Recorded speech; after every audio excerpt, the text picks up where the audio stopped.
Hello and welcome to Killer Queens, a true crime podcast. I'm your host, Torella. And I'm your better, prettier, younger host, Tori.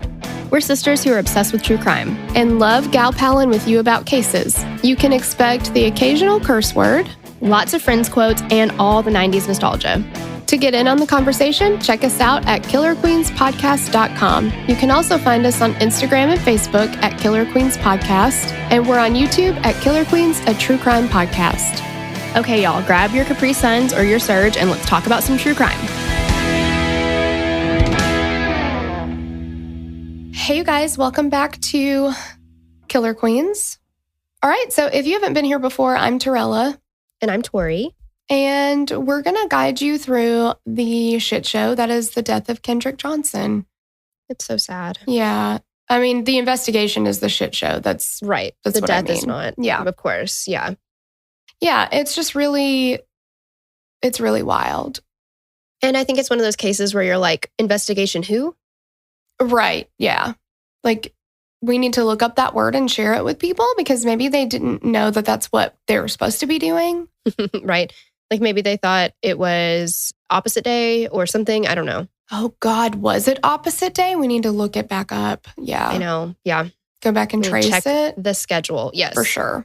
Before we jump into the case, we do just want to remind you guys that we have a Patreon, and Patreon is a website where you can donate or like pledge to creators. There's all kinds of people on there, not just podcasters, but you know, you can throw a few bones and usually get some perks for it. But we have got, I mean, I'm not even tooting our own horn. We've got like one of the best Patreons out there. Yes. And we have heard that from multiple people.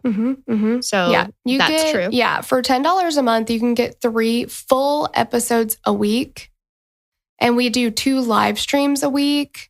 I mean, we put out a lot of freaking content. So I'm pretty proud of it. We work hard and we're so appreciative of everybody that supports us on there. And every episode on there is ad-free no matter what level you join at. So, you know, it's our hope that one day we don't need sponsors to make this work. You know, we can just make it work on Patreon. So if you donate there, and that's just $3 a month, no ads anymore. Yes. And $10 gets you, $10 and up gets you the 3 full episodes a week. Yep. Yeah. So, and you get 1 bonus episode a month at $3. So you do still get a bonus episode there as well. Yes. But, you know, check it out. See if it's something you're interested in. And we hope to see you there. Do some cool stuff. Yeah. Yeah. All right. Thank you to Nicole Pierce, Taylor Lamaster, Hillary, Desiree, Emily Butler, and Verity for requesting this case. Yes. And thank you so much to Madison for doing the research on this case. Yes. Thank you. Hey, girls. Thanks. Also, I did forget to mention when we talked about the Patreon that you should follow us on Instagram and Facebook because that's where we're doing our lives. So we do the live stream every week on Instagram and in our Facebook group, which is Killer Queens Podcast Case Discussion Group. It's the free one. So if you want to be part of those lives, definitely follow us there. Yes, and we do the lives on Instagram and our regular group every Thursday at 11 a.m. Central Standard Time. Yes, so come hang out with us. Yeah, and we always encourage, if you feel so inclined, to leave us a review on iTunes or wherever you can leave reviews. We always love to get them. We love to see them, and we appreciate your kind words. Yes. Or any words that you have to say. Yes, absolutely. Yeah, we would love to get your POV on the whole sitch, you know? Mm-hmm. Yeah. I think we've done enough of that, right? We can move on. I think so. Enough of the business. All right. On Thursday, January 10th, 2013, 17-year-old Kendrick Johnson never returned home after a day of school. The following day, his body was found wedged in the middle of a large wrestling mat in the corner of his Valdosta, Georgia high school's gym. Kendrick's death was ruled a tragic accident, and the investigation was closed after 4 months. However, the Johnson family was adamant that their son was the victim of foul play, and his death was being covered up by law enforcement and school officials. Was Kendrick Johnson murdered by other students at school, or did he fall into the mat while trying to retrieve his shoes, causing him to suffocate to death? Ugh. Gosh, this is so sad. Yeah. So let's start by getting into who Kendrick Johnson was. Kendrick Lamar Johnson was born on October 10th, 1995 to Kenneth Johnson and Jacqueline Jackie Johnson in Lowndes County, Georgia. Kendrick, affectionately known to his friends and family as KJ, was the youngest child of 4 in the Johnson family. His father was a long-haul truck driver and his mother was a school bus driver. Kendrick was quiet and smart, and his family said that he was really good with numbers. That, I can't relate to that, but I think it's awesome that he had so many amazing qualities. And he saved most of his money and kept it hidden away in his room. So really good with numbers, but also probably a really good investor, really good saver. And at such a young age, that's really impressive. So impressive. At the time of his death, Kendrick was 17 years old and a junior at Lowndes High School. And he was very involved in athletics and had participated in his high school's football team, basketball, and track teams. There isn't very much public information about Kendrick's personal life, but it's clear from his family that he was a young man with a very bright future. Yes. So let's get to the day in question. On Thursday, January 10th, 2013, students had just returned back to school at Lowndes High School after Christmas break the previous day. That is so, it's just like the day you come back. I don't know. Mm-hmm. God, that's crazy. Yeah. The high school had 2 gyms on its campus. So one that was referred to as the old gym and one that was referred to as the new gym. In the far corner of the old gym, there were several large wrestling mats stored, and most of these mats were stored rolled and upright. And I've seen this, before. So if you need a visual, there are so many pictures online about this case. You can see the mats rolled up. They're pretty big mats, though. Even rolled up, they're huge. They're about 6 feet tall and approximately 3 feet wide. Many students, including Kendrick, use these mats to store items on top of or possibly inside of to avoid paying the school's locker fees. I didn't know that was a thing, I guess. Well, I do remember we had to pay, it was like $3 to get a lock. Oh, you're right. Could we use our own locks or not? I think we could. Okay, so you either had to buy one of their locks or... Yeah, bring your own. Bring your own, which, I get paying for the lock. You're going to pay for the lock either way. Mm-hmm. But a locker fee? Yeah, I've never heard of a locker fee. That's insane. There were gym lockers available to use at the school, but some students couldn't afford the fee. The student who shared the shoes with Kendrick said that after they finished using the shoes, they would go to the mats, jump up, and toss the shoes in the middle of the hole. During Christmas break, several more wrestling mats were added to the grouping, which left their mat in the middle. Around 1:30 p.m., surveillance videos in the corner of the old gym captured Kendrick walking in and towards the area of the wrestling mats. There were 4 other students playing basketball on the half court at the time. The court they were playing on looked to be the furthest side from the gym mats. There's no more known video footage of Kendrick after this. He was marked absent from his next class, which was weightlifting. Kendrick's mother expected him home later that evening following a school basketball game, but he never returned home. And he was supposed to be meeting friends at this basketball game, which, of course, he did not go to. So his friends were like, WTF, where did you go? Yes. So he's definitely missing some events. Jackie reported her son missing around midnight that night. The following morning, January 11th, Jackie went to the high school to let them know that her son was missing. The staff at the school helped her print out missing persons flyers. Jackie was obviously very worried, especially considering how out of character this was for her son. Kendrick was a good kid and he didn't just disappear. Around 10:30 a.m., a group of students entered the old gym to begin their class. The students were reportedly filling out surveys while sitting on the bleachers by the wrestling mats, and a student looked up and sees a pair of white-socked feet sticking out from one of the mats. And initially they thought it was a prank, but when they stood up on the bleachers, they could see a body. The school's gym coach, Philip Piplo, immediately tipped the mat over while a student called 911. When he got the mat to the floor and attempted to pull the body out, he saw that the person was obviously deceased. There was blood and vomit on the floor, and the person's face was extremely swollen. There was also a strong smell of decomposition. Mr. Piplo didn't believe that there was anything that could be done for this person, so he left him inside the mat and quickly moved all the students out. When law enforcement and medical personnel arrived on the scene, the school was immediately locked down. His mother was informed that a body had been found in the gym, and it was quickly discovered that the body found lifeless in the mat was her son, Kendrick Johnson. Oh my God. What are that she was there when they found them? Oh, I know. Or found him. That's insane timing. Well, and can you imagine that being the way that you find out what happened to your son? So sad. It's so sad. So let's get on to the investigation in question. Mm-hmm. The police immediately began their investigation into what happened to Kendrick. There were 2 cameras in the old gym, both which captured Kendrick entering the gym and walking towards the gym mats. Unfortunately, there were no cameras pointed towards the area where the mats were. There was no footage showing Kendrick leaving the gym. Police began interviewing students, particularly focusing on those who had been in the old gym within the last 24 hours. They weren't able to gain much information except that no one recalled seeing anyone in distress or hearing anyone calling for help. No one recalled seeing Kendrick at the basketball game that he was supposed to attend the prior evening. Investigators made a video of the scene, capturing everything prior to Kendrick's body being moved.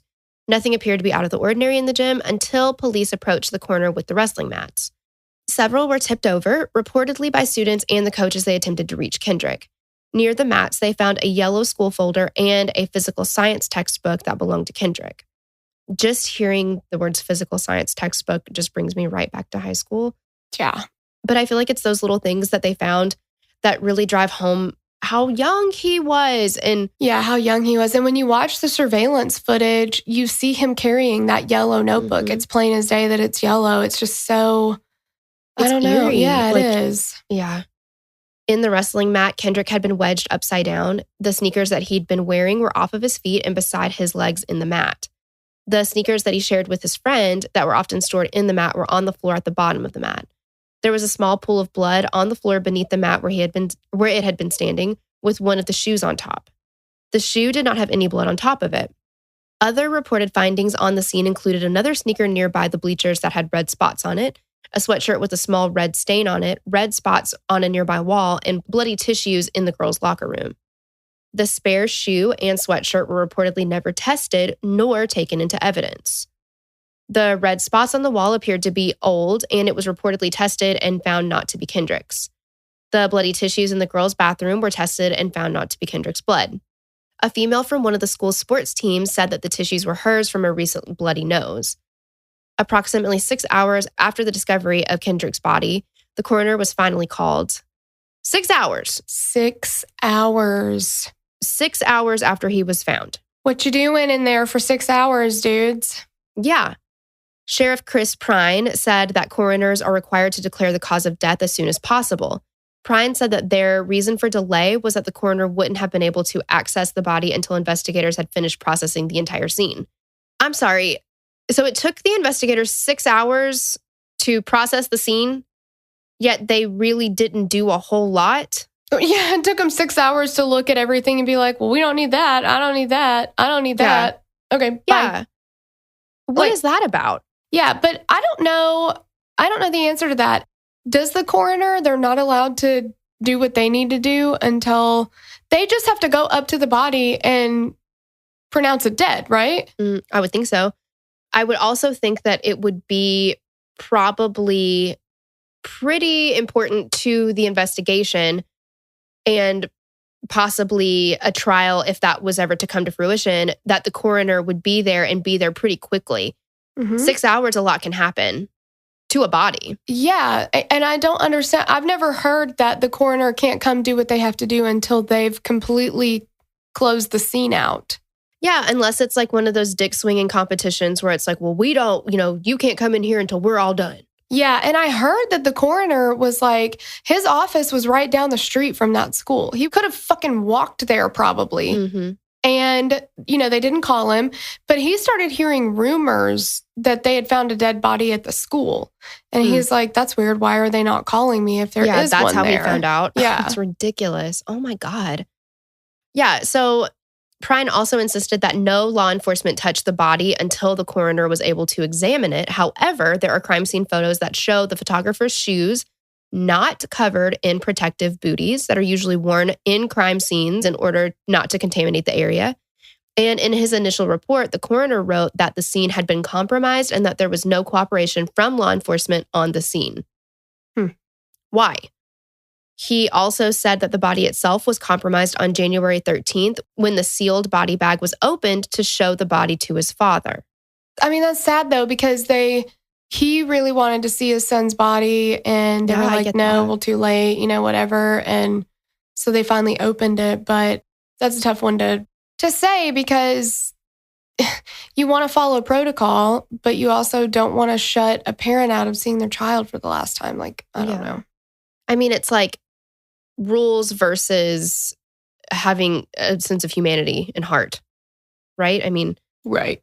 I don't know. Exactly.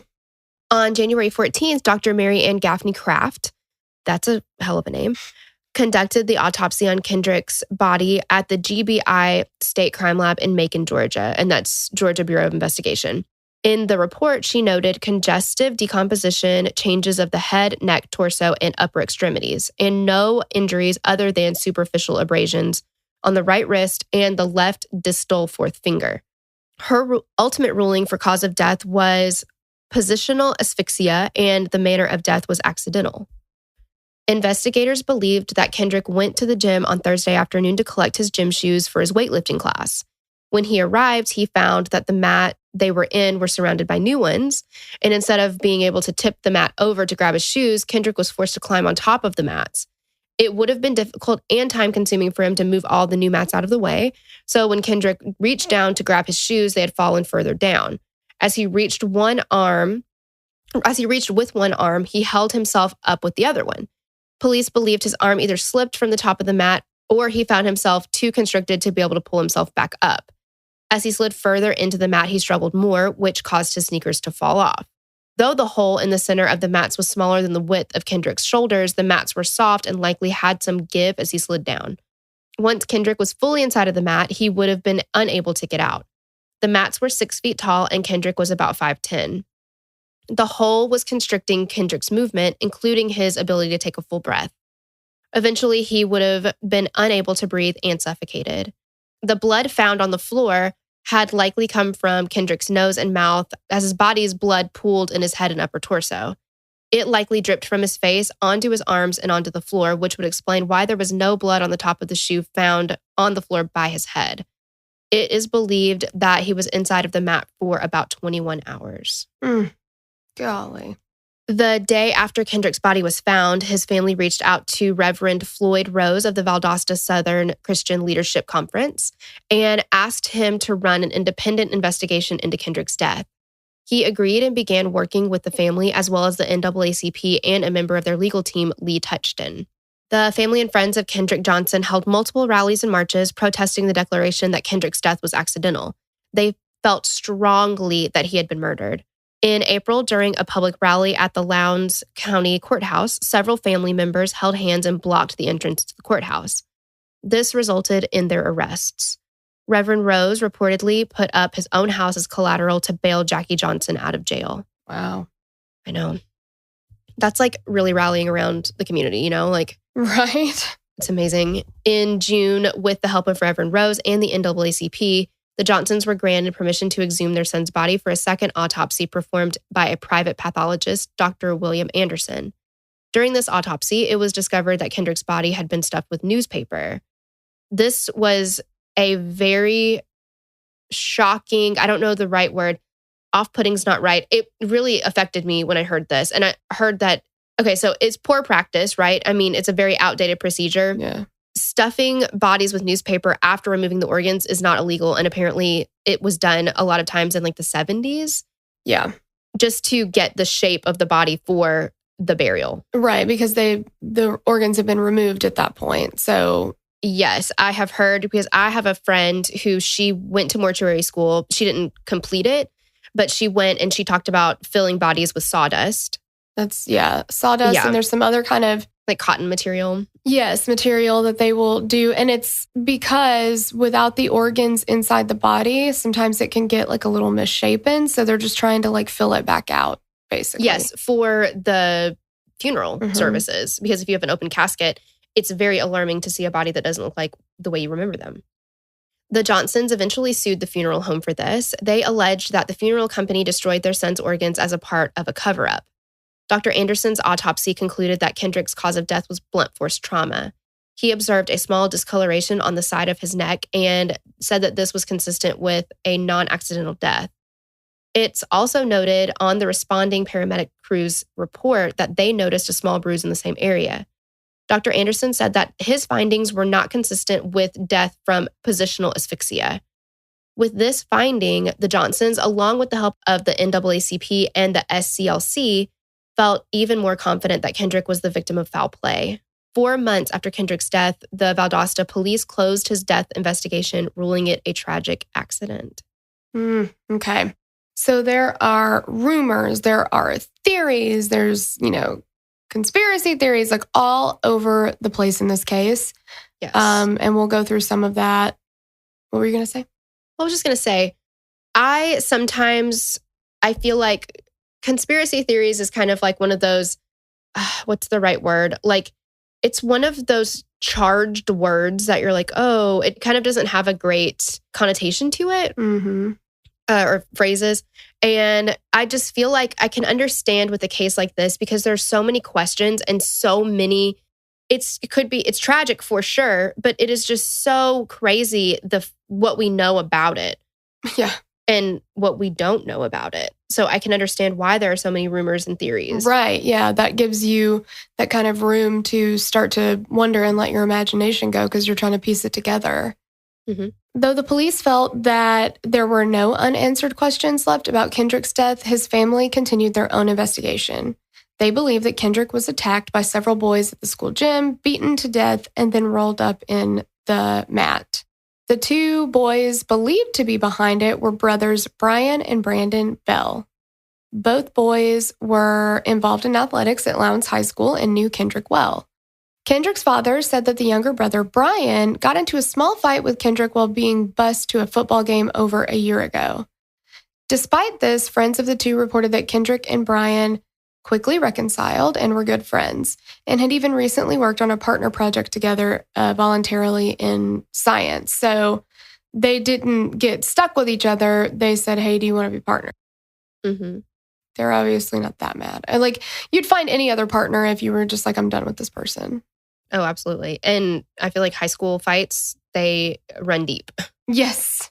Yes, they do. Brian, though, had a solid alibi. Surveillance cameras, his teacher, and his classmates confirmed that he was in class in a different area of the school when Kendrick entered the gym.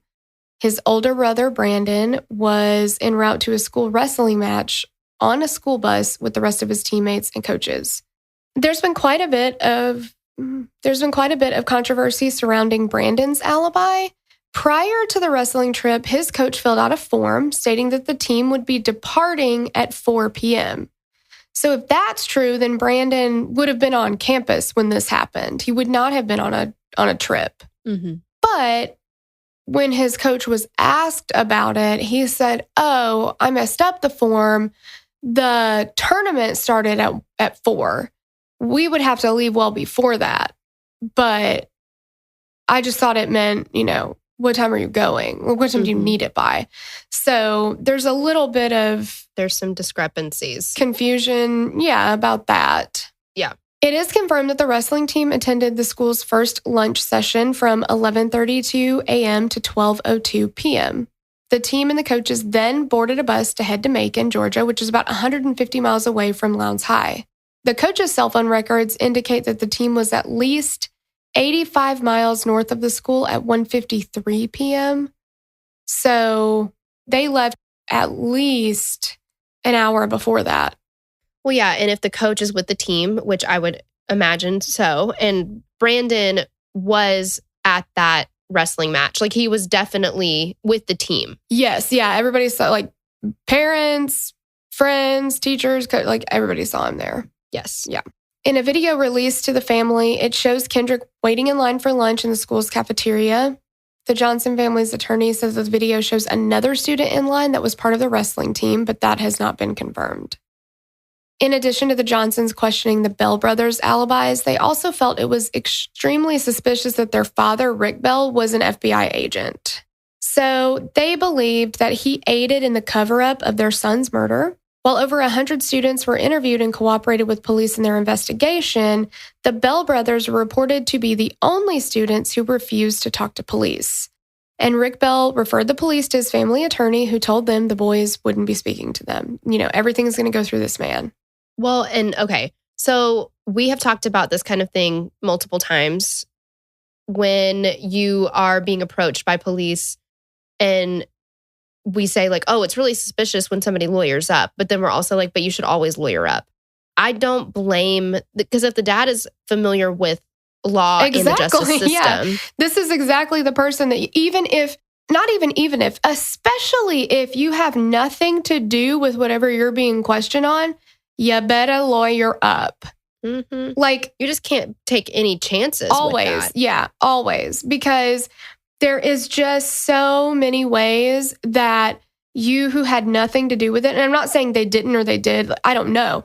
But if you have nothing to do with something, they just are waiting for you to make a mistake. One inconsistency, and then they've got you. One little slip up. Yeah. And I can understand from both sides of this being on, let's say, the Bell's side, the dad being like, oh, absolutely not. You're not talking to them. We're going to go through an attorney. I could see it from the Johnson family side. Why would they not cooperate? Oh, they absolutely. have nothing to do with it. Yeah, you're not cooperating. And I think it should be said, too, that giving statements through an attorney is still cooperating. Mm-hmm.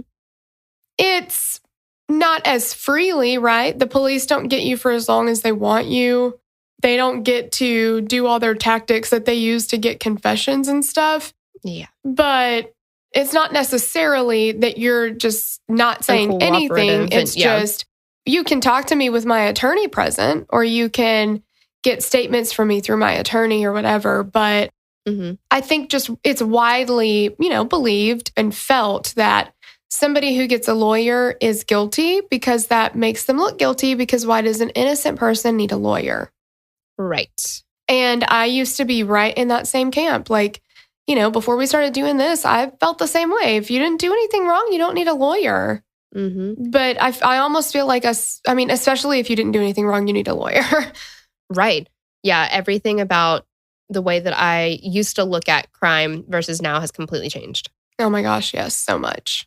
So, but here's the thing. The Bell brothers were never considered suspects by police. I think one of them ends up being named as a person of interest. They've never been listed as suspects. And the thing is, though, there is no concrete evidence. This is only circumstantial, and it's only based on, and I can understand it, the parents are they're grasping for anything for this to make sense. Yeah. And if it works, I believe it. But the only reason why one of them has been named, or if they were named as a suspect or a person of interest, not suspect, person of interest, is because the dad was like, well, they had a fight one time. Yes. Yeah. And apparently the fight that they said that they had was like a year prior to that. Mm-hmm. And everybody said, okay, they're not tight anymore. Like, they don't hang out all the time anymore, but they're still super cool. friendly. Yeah, they're cool. They don't have any problems with each other. Remember, they had just done a science project together voluntarily. They didn't get stuck with each other and weren't like, man, I don't want to do this with this guy. I hate him. It was like, sure. It was not like that. So literally, if all you have is that these two high school kids had beef with each other about whatever it may be, and they've supposedly squashed it now, do some people hold on to that?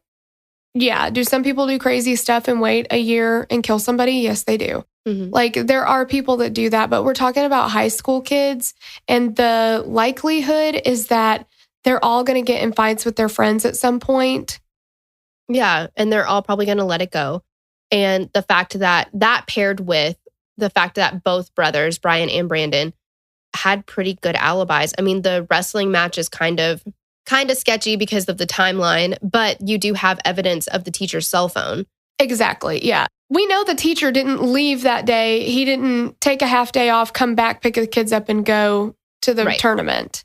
Right. It should be easy enough to check. They're saying, well, that's the time that it started, not the time that we left. Okay, well, let's go back to somebody scheduled that game. Like, my husband, Andrew, schedules all the lacrosse leagues games here. He has paper trails of all that shit because it's very it gets very confusing because you're talking to 10, 20 different coaches. You're like, hey, here's the dates I have open. Which one do you want? Okay, I'll mark you on that one. Okay, which one do you want? Okay, now we'll do this one. Like, you've got all these people, emailing out 20 different coaches being like, hey, let's play your team and let's figure out a date. To schedule all that, you have to keep paper trails, or you're going to tell somebody they have a game when they don't have a game. You're going to tell somebody they do when they don't, like, you've got to keep very, very good records of that shit. Why can we not go back and just be like, it started at 4? Or because if it didn't start at 4, if they left at 4, it would have to start at what? 6, 6:30, 7? Was it an afternoon thing or was it an evening thing? Like, right, exactly. 150 miles away from the high school. Yeah. Like, that's going to take some time to get there. And we found his body the next day. We didn't find his body a year later. We're not asking this question 3 years later. We're asking this question 2 days later. Which is it? Yeah, we don't know because that doesn't work. There has to be a paper trail there. Yeah, I don't understand why there's not more information there. It's like, it's just one of those things that's just like, well, I mean, he said it started at 4, or they say that it started at 4, and he says, no, that's what time we were supposed to leave. I guess we'll never know. Right.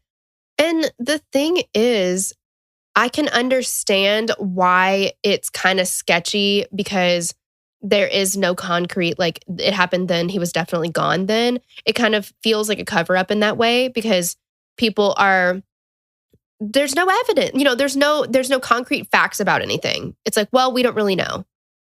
Yeah. It's just so frustrating because there is just a lot of we don't know. And the problem is the way that they, quote, investigated, which we'll get into, we might not ever know because once that's gone, that's gone.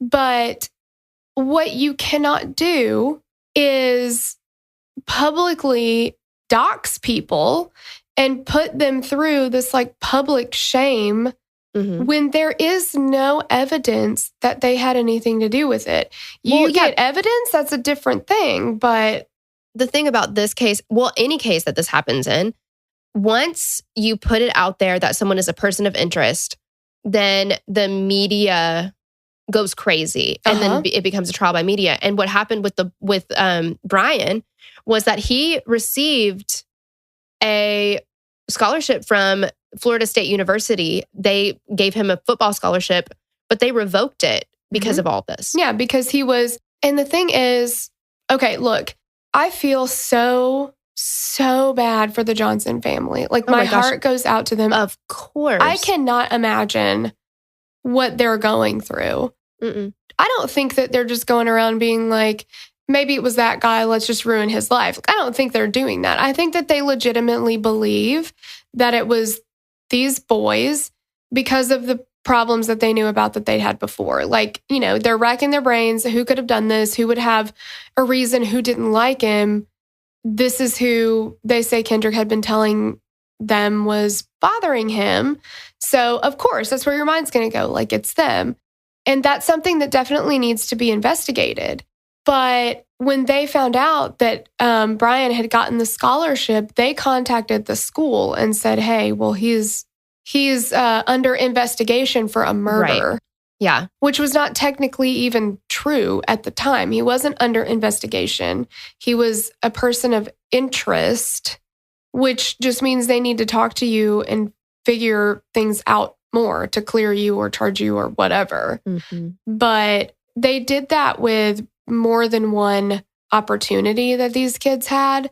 They would contact these, organizations or whatever and let them know that they're under suspicion of a murder. And do you want that negative publicity at your school or whatever? Well, and I can understand emotions are charged and very high. They have just lost their son who has no more chance for opportunities in his life. His life was cut tragically short and it is terrible.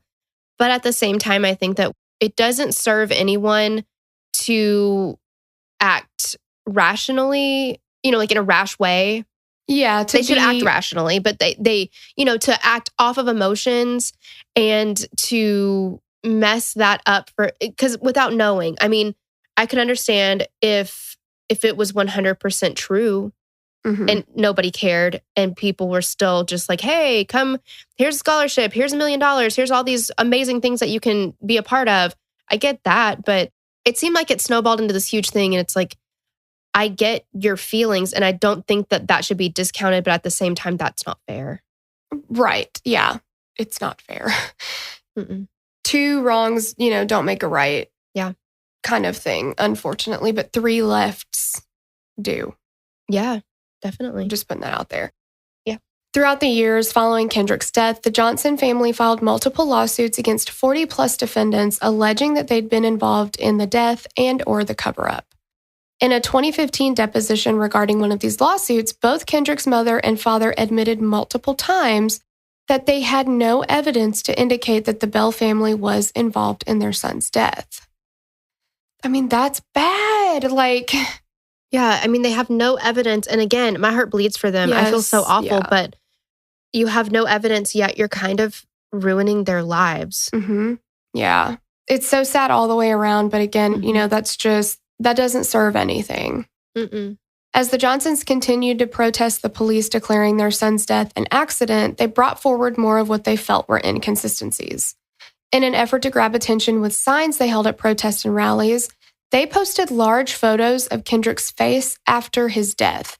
And I have seen this picture, and it's very rough to see. Very disturbing. But what happened was they put this picture on all these posters, and they say, okay, Sheriff, are you still saying it was an accident? Because they believed that Kendrick was beaten to death.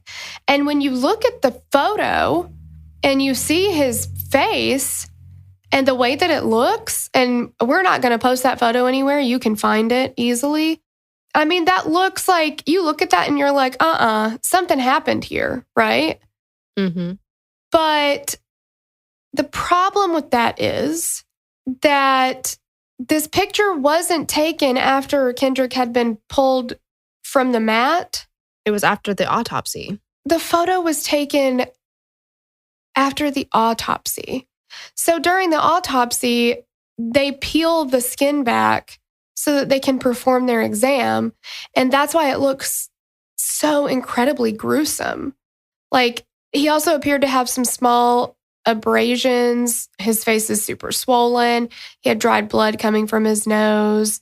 Many people said that it looked like Kendrick had suffered head and face trauma. And it's important to keep in mind that Kendrick was stuck upside down, which caused all the blood in his body to pool in his head and upper body.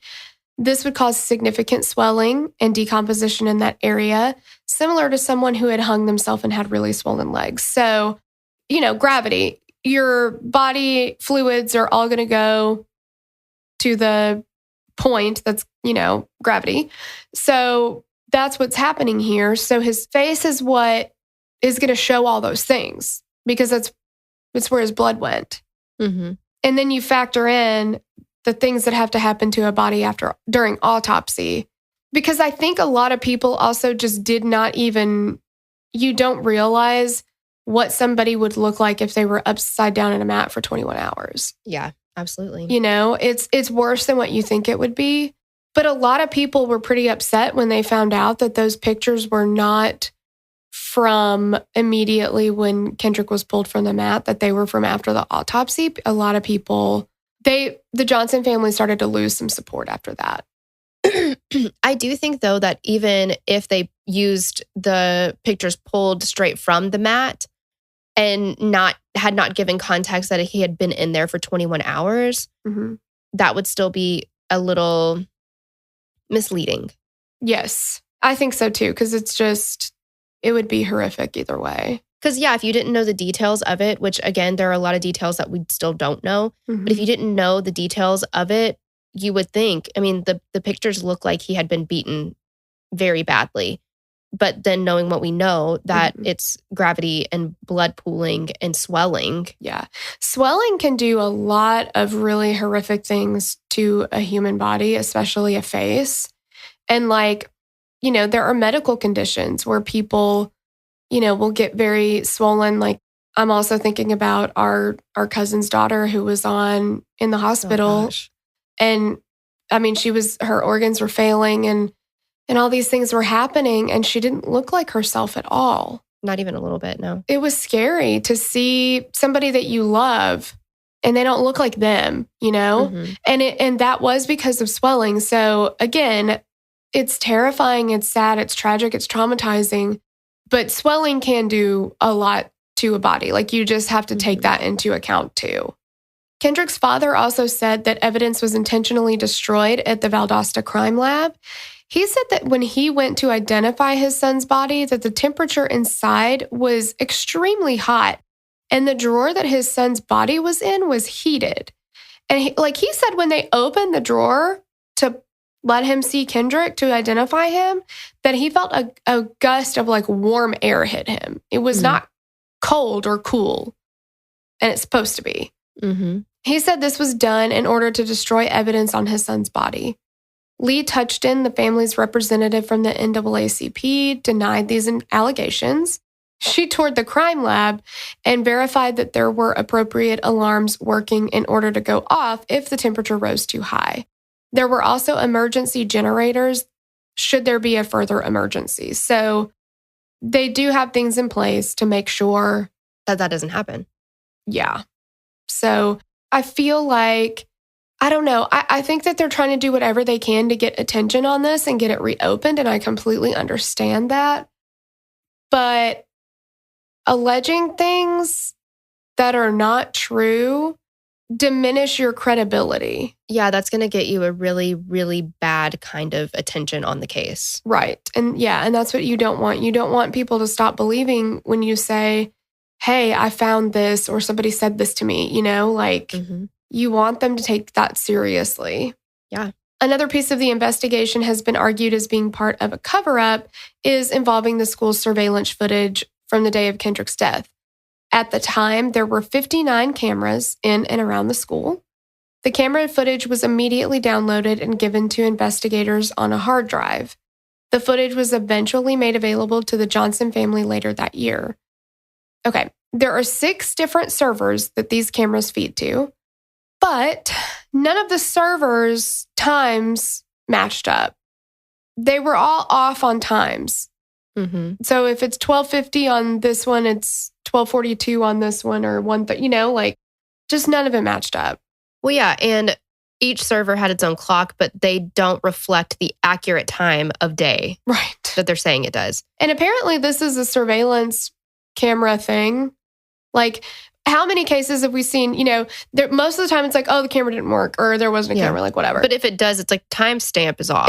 If it does, well, we don't know what actual time it is. We can kind of guess, but yeah, the clock never matched up, so I don't know. I swear, surveillance in any way when it comes to cameras, they're like that thing where it's like you have one job and you can't even do that right. Like, yeah, they literally serve one purpose, and it's just become acceptable. What can you do about it? But it's like, it's just become kind of widely accepted that it's like, well, that doesn't matter.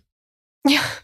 Because you're never going to get it right. You're never going to get what you want or need out of it. Mm-mm. What is the point? Exactly. What is the point? And with how sophisticated our phones are now and our cameras and all these things, why can we not just make video equipment that the time works? Mm-hmm. At least that. I'm not even asking for... Not grainy footage. Exactly. I'm not even there yet. Can we just get it to effectively keep time? Right. I mean... my 1997 Nickelodeon clock keeps time pretty well. Exactly. It's possible, guys. Right. We don't lack the technology, so what's happening? Exactly. I do not understand it. The Johnson family's attorney argued that due to these conflicting timestamps, there's no way to make sense of what they were watching. Despite these arguments, investigators and video technicians felt confident that they were able to piece together an accurate timeline based on the cameras that they were certain had a correct timestamp, as well as the time that classes let out. So at 1:25 p.m., cameras show Kendrick walking down a school's hallway near the school's foreign language classrooms. He's carrying the yellow folder that was later found near his body. Another camera shows Kendrick at 1:27 p.m. opening the doors to the hallway that leads to the old gym.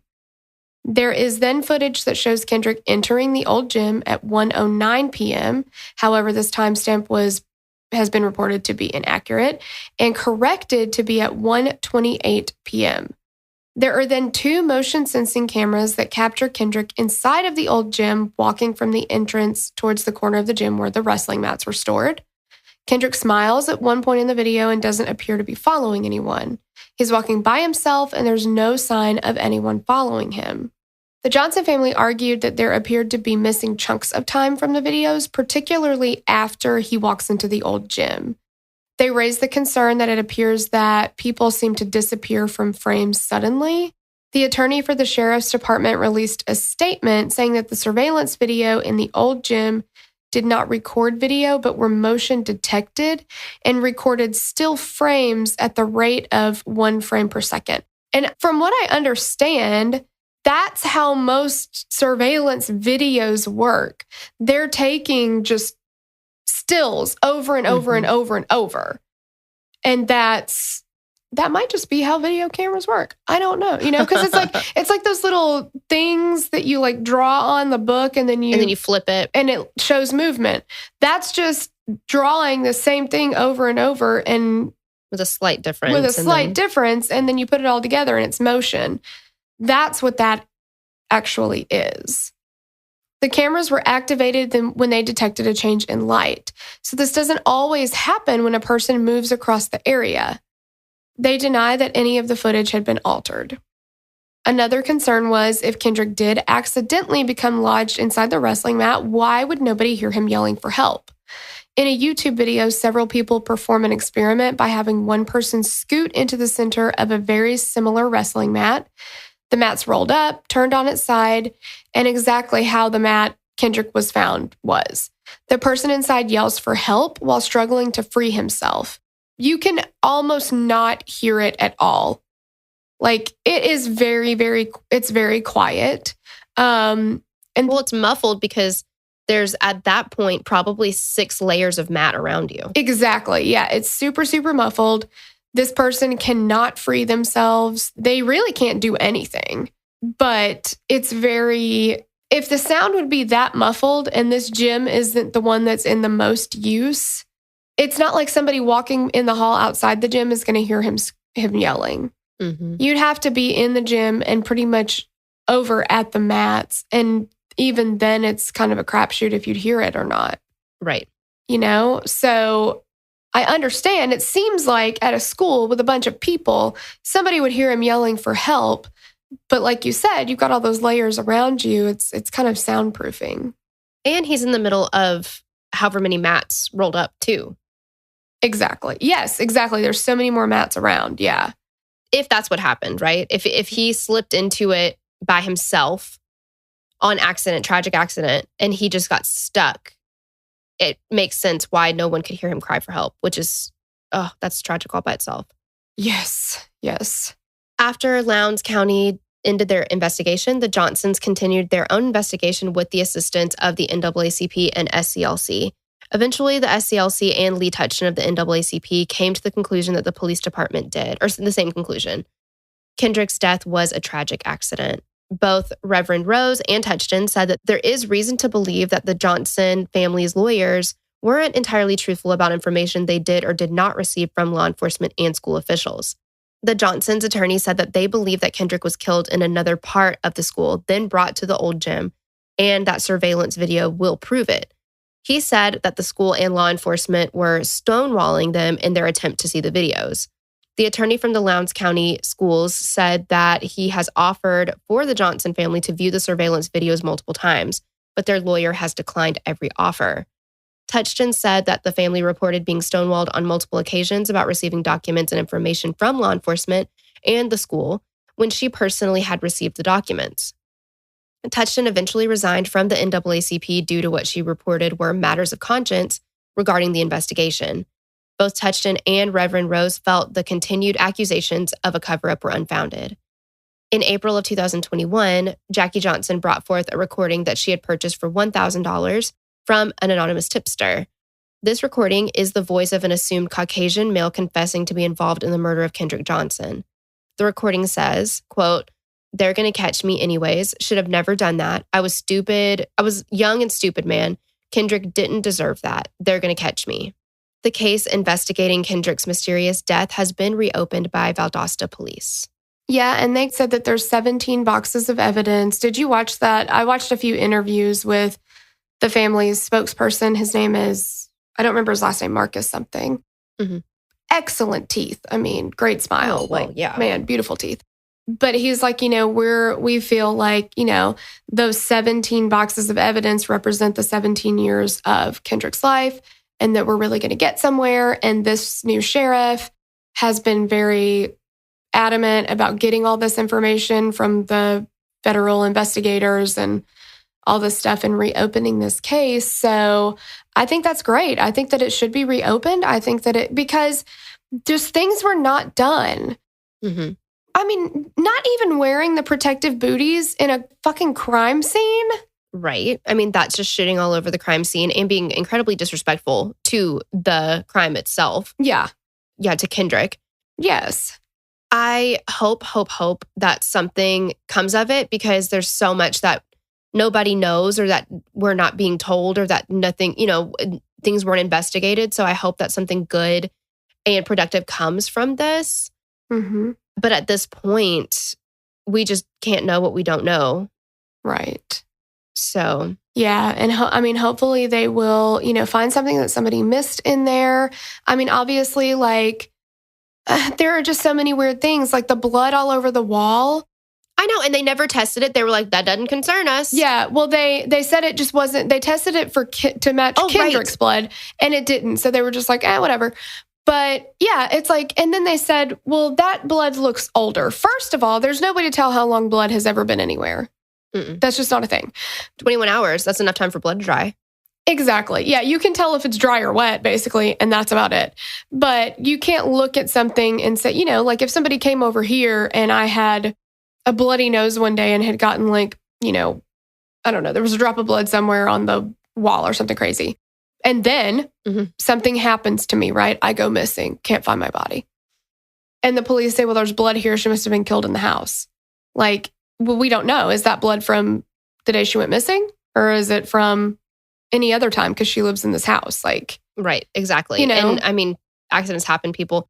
I think, firstly, if we are looking at an accidental tragic death, the school needs to pay for allowing children to use those mats as lockers. Yes. And then jamming them into a huge pile or like a group, and then being like, well, good luck finding your shoes. Mm-hmm. That should never have happened. No, absolutely not. Yeah. Even if it is an accident, there's a lot of problems here. Yeah. Yeah, for sure. And I think that something needs to change. If that's what kids are having to do because they can't afford lockers, right, that is wildly inappropriate and so obviously dangerous. Right. Now, I've seen some people who have kind of posted or shared this story and been like, how was this child wrapped up in a mat? I would be interested to know when the other mats were put there. Mm-hmm. Because does that line up with the time that with the timeline of him having been put into the mat or having fallen into the mat? Because if he was put in the mat, rolled up and put there, but the other mats surrounding it had already been there, how do you do that? You don't have a crane. It's not a claw machine. You can't just drop it in. Right. Yeah. Yeah, that's true. Well, and the blood being on the wall or whatever, and the police just being like, well, that's totally unrelated, which how do you fucking know that? You mean to tell, because they're like, it's old blood.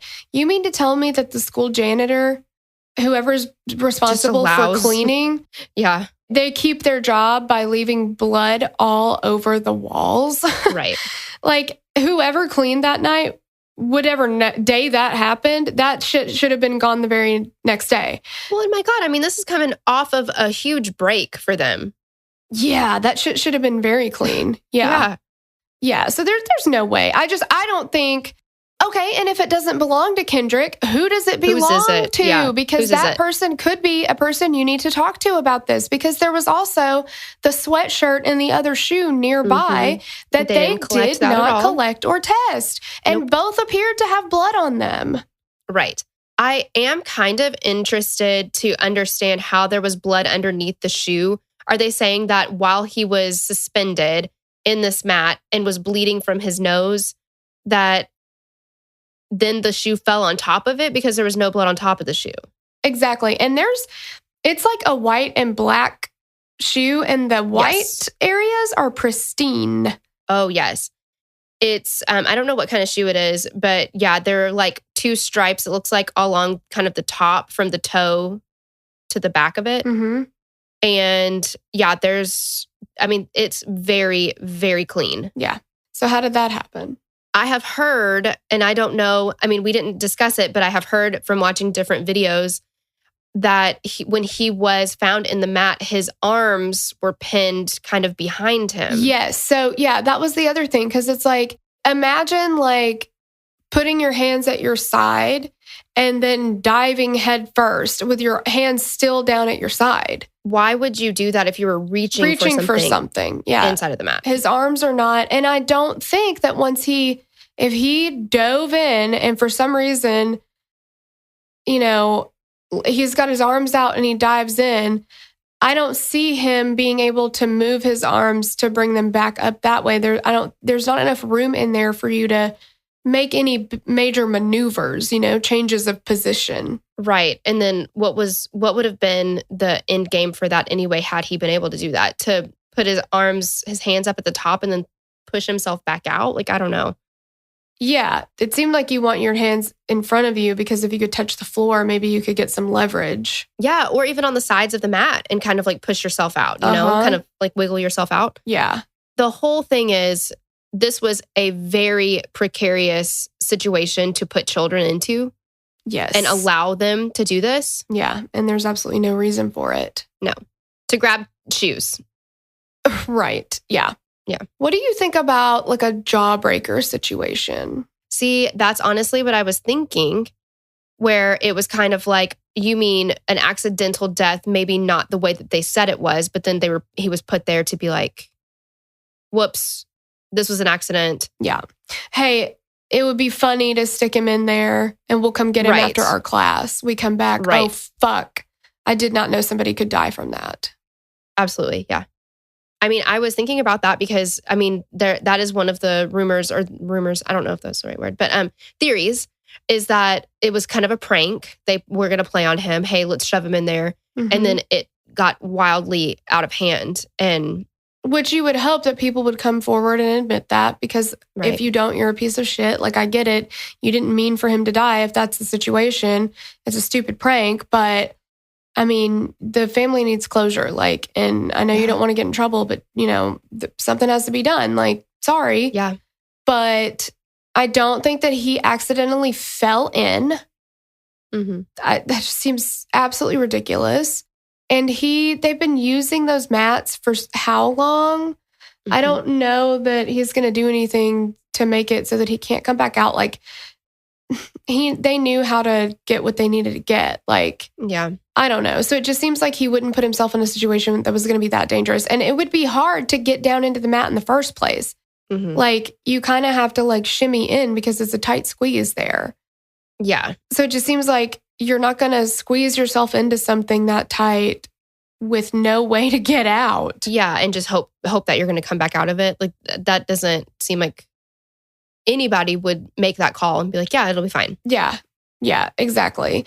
And, but the other thing though, like people saying that it's a cover up and all this stuff, my mind can't go there either, because I know you've got the coroner that would have had to participate, the everybody at the sheriff's department, the FBI, like the school officials, everybody. While the investigation was not done well, they are offering up all of the information that they have.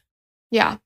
So there's that. I mean, the people who are working with the Johnsons, and I'm not in any way blaming the Johnsons or saying, I get where they're coming from. I understand it 100%.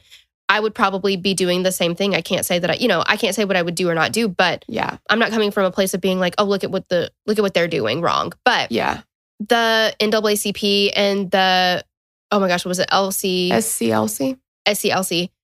They both have kind of pulled out of it because they've seen some untruths that have come out about it.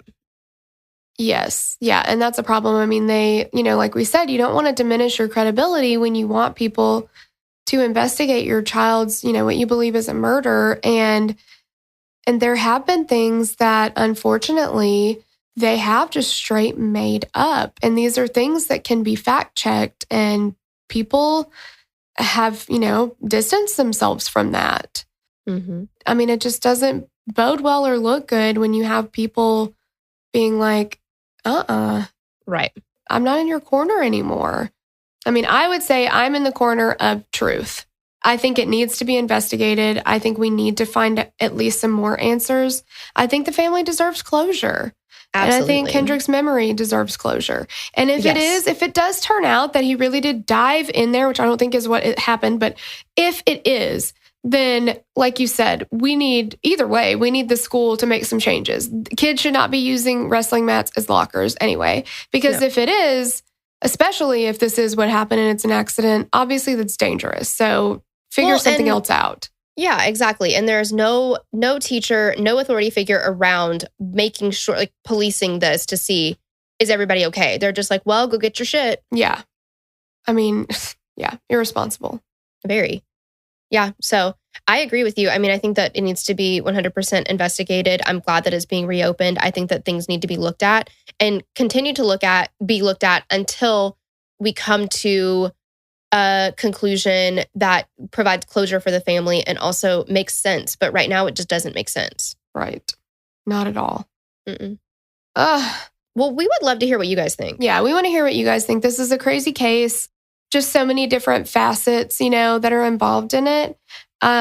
Please always remember that we're all different people. We're going to come at things with different perceptions, different experiences, different perspectives, different mindsets, all things. Different opinions. So we encourage discussion about cases, but we do not agree with arguing or berating or none bashing of that. People for it. No. So, and I think our listeners are amazing about that. I've seen so many interactions of just okay, that's a good point, but here's what I think, just really open and respectful of each other. So we just want to remind everybody to always be respectful when discussing a case with somebody else, especially on our platform, or we will delete your mean ass comment.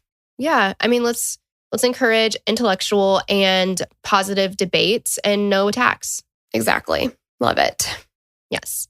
Well, thank you so much for listening, and we will hopefully catch you on the next episode. Yeah. And otherwise, we'll see you on the live. Yes. Bye. Bye. We'd love to hear your thoughts on this case. Connect with us on Instagram or Facebook to continue the conversation. Thanks for listening, and we will meet you back here next week. Bye. The theme song for the show is created and composed by Stephen Toby. You can find more of Stephen's work on SoundCloud. Our logo was created by Sloan Williams of Sophisticated Crayon. You can find more of her work on Etsy.